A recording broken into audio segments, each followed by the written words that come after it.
السلام علیکم ورحمۃ اللہ وبرکاتہ۔ الحمد للہ رب العالمین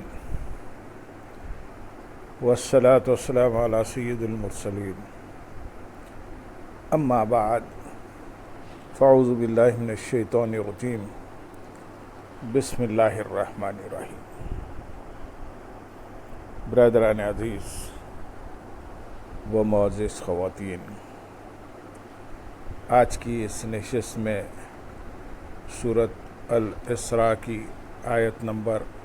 58 سے آیت نمبر 62 تک تمام آیات کا ترجمہ و تفسیر پیش کرنے کی سعادت حاصل کی جائے گی۔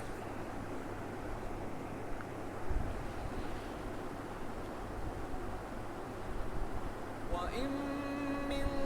قَرْيَةٍ إِلَّا نَحْنُ مُهْلِكُوهَا قَبْلَ يَوْمِ الْقِيَامَةِ أَوْ مُعَذِّبُوهَا عَذَابًا شَدِيدًا كَانَ ذَلِكَ فِي الْكِتَابِ مَسْطُورًا وَمَا مَنَعَنَا أَن نُّرْسِلَ بِالْآيَاتِ إِلَّا أَن كَذَّبَ بِهَا الْأَوَّلُونَ وَآتَيْنَا ثَمُودَ النَّاقَةَ مُبْصِرَةً فَظَلَمُوا بِهَا وَمَا نُرْسِلُ بِالْآيَاتِ إِلَّا تَخْوِيفًا وَإِذْ قُلْنَا لَكَ إِنَّ رَبَّكَ أَحَاطَ بِالنَّاسِ وَمَا جَعَلْنَا الرُّؤْيَا الَّتِي أَرَيْنَاكَ إِلَّا فِتْنَةً لِلنَّاسِ وَالشَّجَرَةَ الْمَلْعُونَةَ فِي الْقُرْآنِ وَنُخَوِّفُهُمْ فَمَا يَزِيدُهُمْ إِلَّا طُغْيَانًا كَبِيرًا۔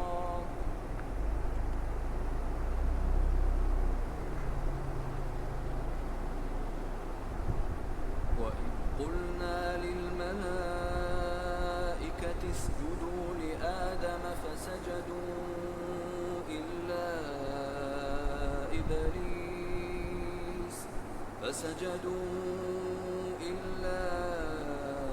إِبْلِيسَ قَالَ أَأَسْجُدُ لِمَنْ خَلَقْتَ طِينًا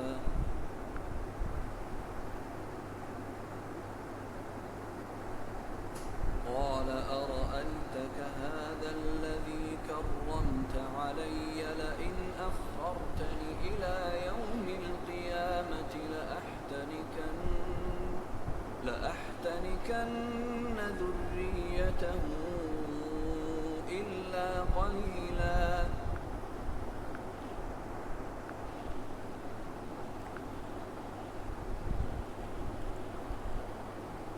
اور کوئی بستی نہیں مگر یہ کہ ہم اسے روز قیامت سے پہلے ختم کر دیں گے یا اسے سخت عذاب دیں گے، یہ کتاب میں لکھا ہوا ہے۔ ارشاد فرمایا کہ کوئی بستی نہیں مگر یہ کہ ہم اسے فرما بردار ہونے کی صورت میں اچھی موت کے ساتھ روز قیامت سے پہلے ختم کر دیں گے، اور اگر گناہ گار ہو تو اسے دنیاوی عذاب کے ساتھ ہلاک کر دیں گے، اور اگر کسی کافر بستی کو دنیاوی عذاب نہ آیا تو آخرت میں شدید عذاب دیں گے، اور یہ بات لوح محفوظ میں لکھی ہوئی ہے۔ حضرت عبداللہ بن مسعود رضی اللہ تعالیٰ عنہ نے فرمایا، جب کسی بستی میں زنا اور سود کی کثرت ہوتی ہے تو اللہ تعالیٰ اس کی ہلاکت کا حکم دیتا ہے۔ آیت نمبر 59 میں ارشاد ہے، اور ہمیں نشانیاں بھیجنے سے صرف اس چیز نے باز رکھا کہ ان نشانیوں کو پہلے لوگوں نے جھٹلایا، اور ہم نے سمود کو اونٹنی واضح نشانی دی تو انہوں نے اس پر ظلم کیا، اور ہم نشانیاں ڈرانے کے لیے ہی بھیجتے ہیں۔ اس آیت کا شان نزول یہ ہے کہ حضرت عبداللہ بن عباس رضی اللہ تعالیٰ عنہما نے فرمایا کہ اہل مکہ نے نبی کریم صلی اللہ علیہ وسلم سے کہا تھا کہ صفا پہاڑ کو سونا کر دیں اور پہاڑوں کو سرزمین مکہ سے ہٹا دیں۔ اس پر اللہ تعالیٰ نے اپنے رسول صلی اللہ علیہ وسلم کو وحی کی کہ اگر آپ فرمائیں تو آپ کی امت کو مہلت دی جائے، اور اگر آپ فرمائیں تو جو انہوں نے طلب کیا ہے وہ پورا کیا جائے، لیکن اگر پھر بھی وہ ایمان نہ لائے تو ان کو ہلاک کر کے نیست و نابود کر دیا جائے گا۔ اس لیے کہ ہماری سنت یہی ہے کہ جب کوئی قوم نشانی طلب کر کے ایمان نہیں لاتی تو ہم اسے ہلاک کر دیتے ہیں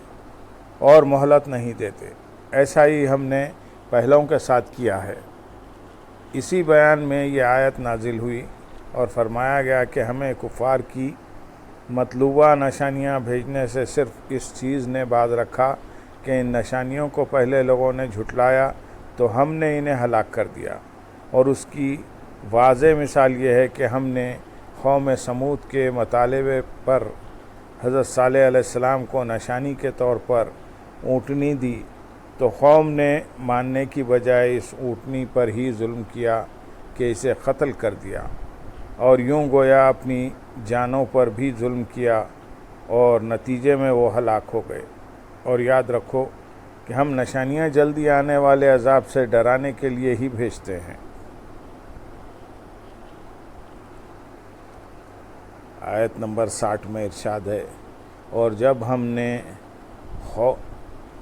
ہم نے تم سے فرمایا بے شک سب لوگ تمہارے رب کے قابو میں ہیں، اور ہم نے آپ کو جو مشاہدہ کرایا اسے لوگوں کے لیے آزمائش بنا دیا، اور اس درخت کو بھی جس پر قرآن میں لعنت کی گئی ہے، اور ہم انہیں ڈراتے ہیں تو ان کی سرکشی بڑھ جاتی ہے۔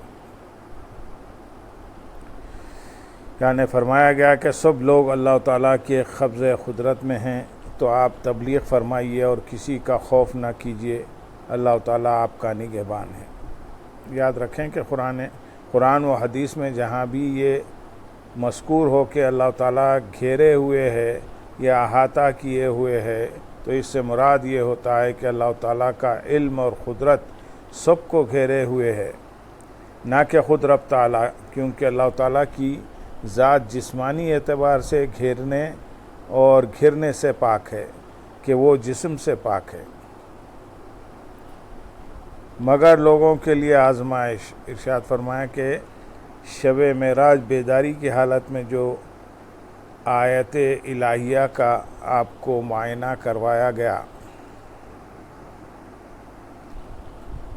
تو وہ لوگوں کے لیے ایک آزمائش تھا۔ چنانچہ جب رسول اللہ صلی اللہ علیہ وسلم نے لوگوں کو واقعہ معراج کی خبر دی تو کفار نے اس کی تکذیب کی، اور بعض مسلمان بھی مرتد ہو گئے، اور کفار مذاق کے طور پر بیت المقدس کی عمارت کا نقشہ دریافت کرنے لگے۔ حضور اقدس صلی اللہ علیہ وسلم نے سارا نقشہ بتا دیا تو اس پر کفار آپ کو جادوگر کہنے لگے۔ اس آیت میں معراج جسمانی کا ثبوت ہے، کیونکہ مشرکین نے اس کا انکار کیا اور فتنہ اٹھایا۔ اگر یہ صرف خواب کی معراج ہوتی تو نہ تو اس کا انکار ہوتا اور نہ فتنہ۔ یہاں دکھانے سے معراج کی رات کی وہ سیر ہے جس کی خبر حضور پرنور صلی اللہ علیہ وسلم نے مکے والوں کو دی۔ حضرت ابوبکر صدیق رضی اللہ تعالیٰ عنہ سن کر اسے ماننے کی وجہ سے صدیق بن گئے، اور کفار مکہ سن کر اس کا انکار کرنے کی وجہ سے زندیق بن گئے۔ غرض یہ کہ معراج کو مان کر کوئی صدیق بنا اور کوئی انکار کر کے زندیق ہوا۔ اور لعنتی درخت یعنی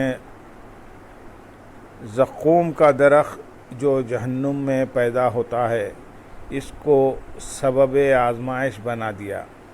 یہاں تک کہ ابو جہل نے کہا کہ اے لوگو، محمد صلی اللہ علیہ وسلم تمہیں جہنم کی آگ سے ڈراتے ہیں کہ وہ پتھروں کو جلا دے گی، پھر یہ بھی فرماتے ہیں کہ اس میں درخت اگیں گے، آگ میں درخت کہاں رہ سکتا ہے۔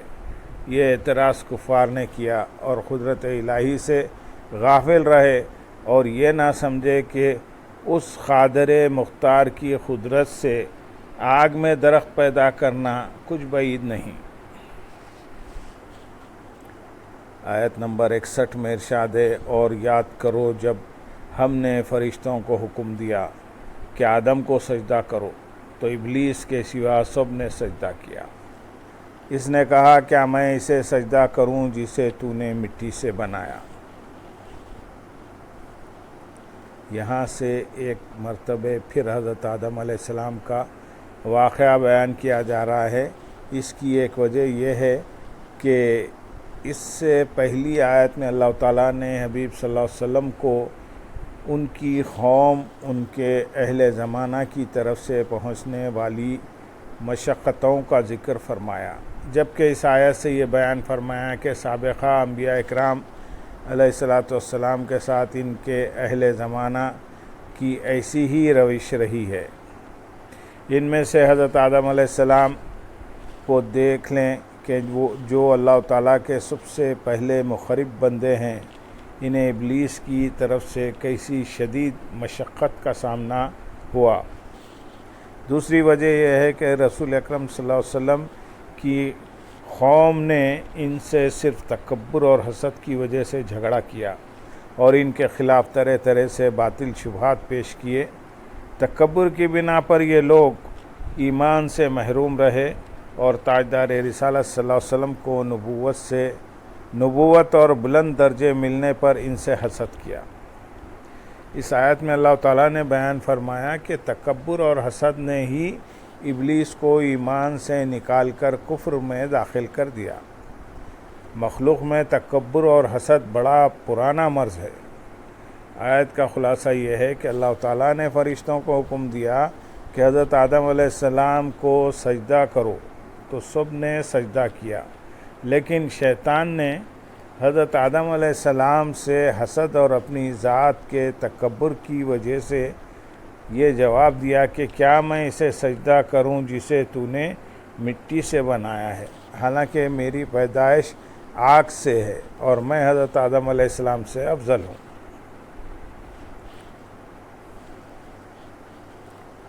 آیت نمبر 62 میں ارشاد ہے، کہنے لگا بھلا دیکھ تو جسے تو نے میرے اوپر معزز بنایا، اگر تو نے مجھے قیامت تک مہلت دی تو ضرور میں تھوڑے سے لوگوں کے علاوہ اس کی اولاد کو پیس ڈالوں گا۔